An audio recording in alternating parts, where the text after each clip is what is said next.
La question de la mobilisation se posait évidemment avant le rendez-vous donné par les syndicats devant la CPAM de Montpellier. Rapidement, la réponse est tombée. À la sortie du travail, vers 18 h, le boulevard Gambetta a été envahi par une foule compacte et très remontée contre l'utilisation du 49.3. C'est le coup de force du gouvernement qui fait qu'on a eu envie de manifester, de montrer notre mécontentement face à la méthode.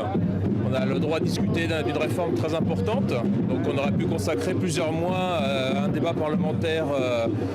Et là, tout est bouclé, tout va être bouclé en quelques jours et ça crée un mouvement de colère qui se voit ce soir. Au cœur du cortège, les avocats étaient encore là, aux côtés des enseignants venus en nombre, mais aussi des salariés de l'hôpital ou du secteur privé.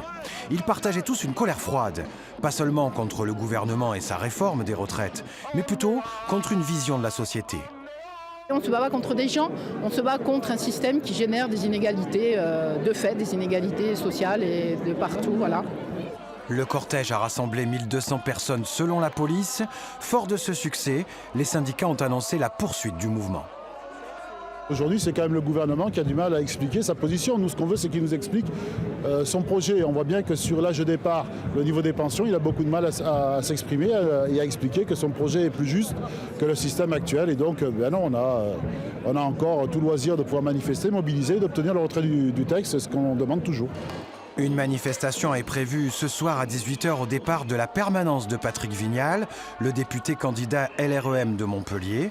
Jeudi, 2 autres manifestations sont programmées, notamment avec celle des enseignants-chercheurs à 14 h à Montpellier.